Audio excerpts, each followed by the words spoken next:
So, hello fellow humans and welcome to the Madhouse.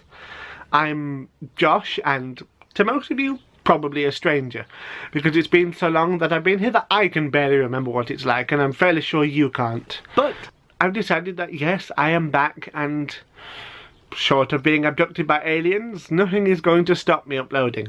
Sure, my parents' internet connection is shit, but I will find ways around this, even if it means I have to plan videos 2 weeks ahead to get them uploaded on time. It will be done.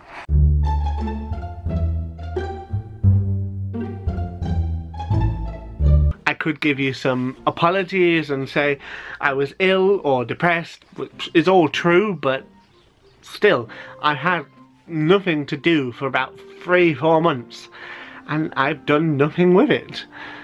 I've had a few background projects that I've done, and I'm had the occasional bit of writing, but for the most part I have been lacking and not fulfilling any of my responsibilities. From now on, I'm going to go for at least one video a week every Wednesday, and hopefully on Fridays, just because, again, I have to work around my internet connection at my parents', and I don't want to have to kick my brother and my mum off the internet at the same time just so I can upload something twice a week. It would be unfair of me.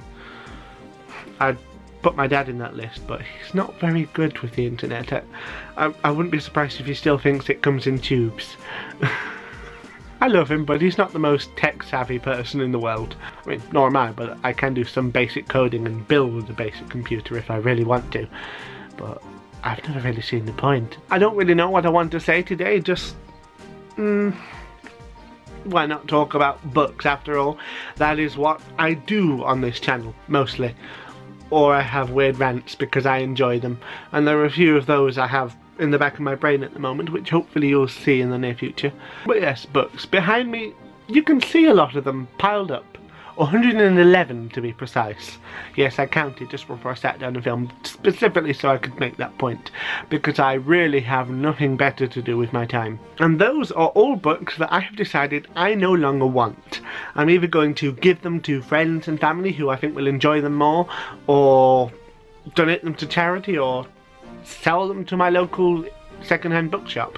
In fact, that one might be better because there would be more money involved for me, and they get more business. I'm supporting them and helping myself, and everybody wins that way. Let's face it, I own somewhere between, say, 1,600 to 2,000 books. I don't know the precise number because there's a lot of them, and I have some back in Bangor, several hundred in my room, a couple more in the attic, some in the shed. It's just, there's a lot of them, and I no longer have need for them. Chances are I'm not going to reread most of these. There's some of my old favourites in there, but I'm probably not going to do it unless I get children of my own in the near future. Do I really need to reread The Magic Finger by Roald Dahl? I love it dearly. It's one of my favourite childhood stories, but I'm probably not going to do it. And the same goes for some of my teenage favourites. The Terror books by Robert Muchamore. Some of my favourite books I've ever read. They're about kid spies employed by the British government, and it's like the Alex Rider books, but far more realistic, and it's just really a lot of fun, and I so wished I could have been in that situation of some of those kids sometimes. But I am 21 years old now.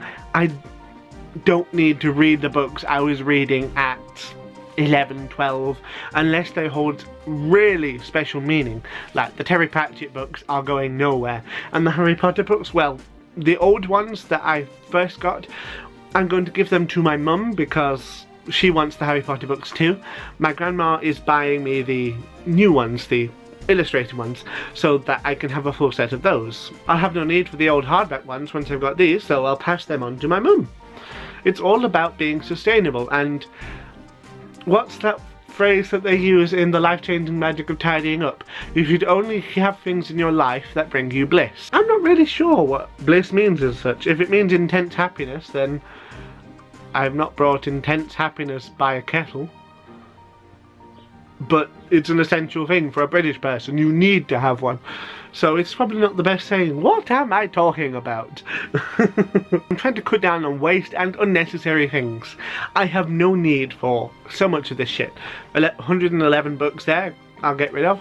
about 100 DVDs and cassettes over there that I'll get rid of. And if you don't know what a cassette is, my goodness, I feel old now.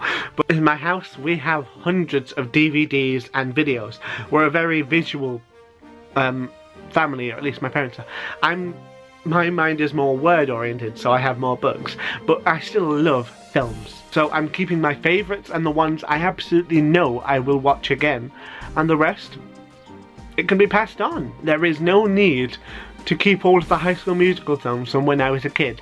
Because yes, I loved them and I had a massive crush on Zac Efron. But I've moved on. Well, that's not true. I still have a massive crush on Zac Efron. But the High School Musical films do it less for me now.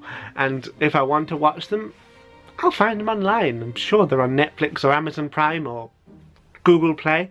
There are ways to do it. I don't need to clutter up my physical space with all of these when I can get it elsewhere. I'm not abandoning physical copies of films or of books because they will always mean something more to me in that form. But if I can get an ebook and an audiobook instead of getting those for a much lower price, then I'm going to do it, unless it's for an author whose words are so special to me. Of course, Sir Terry is dead now, so there's no more of those, but Neil Gaiman, I'm gonna get him. This was just a wittery mess. I have no real idea what I was saying or what point I was trying to make was. Just, I want to go for minimalism. Like, I've got loads of clothes there I don't need anymore. I'll wear the same 5 outfits day in, day out. Can get rid of the rest. And just keep a few sentimental items or practical items for different types of weather. There's no need for it. I've started the point again. I'm gonna go now. I don't know what the hell I'm talking about. But I'm back, and if you enjoyed this rambling, then of course please click like and share, and if you haven't already, subscribe, and if you have, great, give yourself a shiny, and if you get that reference, oh dear. It was an awful television programme.